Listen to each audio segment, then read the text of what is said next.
Meanwhile, anti-war protests at colleges and universities are now sweeping the nation, and hundreds of people have been arrested. Several people were taken into custody at Arizona State University today, while some schools are negotiating with student protesters to try and dismantle the growing number of those tent encampments. The NYPD is now guarding the gates at Columbia University in New York, where those protests are now in the 10th day, and discussions apparently with the students are also ongoing.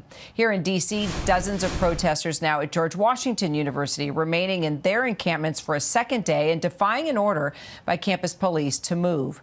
Our White House correspondent MaryAlice Parks is on the campus of GW. What's the situation like this hour, MaryAlice?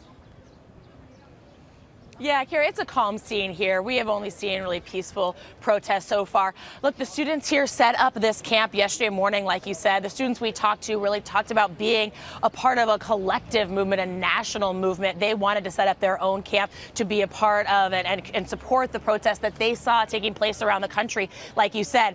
It's also really a collective movement here on this campus. It's not only students from George Washington University, where we are, but there are students from Georgetown University, American University, the University of Maryland, several D.C. Schools coming together, their students coming together. They set up these tents yesterday morning. Overnight, police moved in and set up the barricades. They did not sweep the campus. There have been threats of that. There have been threats of suspension, but so far we haven't seen any movement like that. These barricades went up, so those students that are in are in.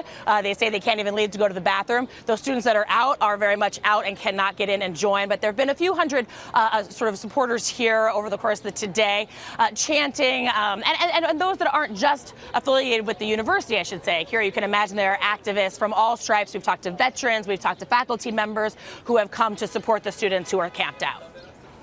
Right. And then you've got New York's Columbia University. It still remains kind of the epicenter of these protests. It sort of started there and then kind of had this domino effect. Now the president of that university is facing a key vote of censure from faculty.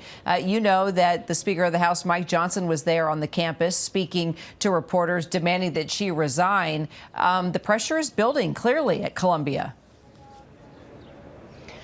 Building, but I would say really nuanced. I mean, we're talking about a criticism of administration officials at Columbia and elsewhere from two different sides. I mean, like you said, we've heard of Republicans, the Speaker of the House, calling on administrators to do even more to crack down on these protests. But I got to tell you, Kira, the faculty members that I've talked to here and that I've talked to at other universities, including at Columbia, have said exactly the opposite. They are frustrated with school administrators for the fact that law enforcement has been called and used at all. You know, I talked to two faculty members at the School of Foreign Service at Georgetown. They said that they were appalled by the use of law enforcement on other college campuses. They have been here and wanting to be very present, physically present, to help protect their students. They think it is so important that students be able to peacefully protest, and they think that it's a real problem if law enforcement in any way is used to crack down on that. You know, before we go, I don't know if we have time here. I thought it was important to be able to hear from these protesters themselves what they are demanding. We can play a little bit of my interview with one of the students who's still who's still camped out behind these barricades.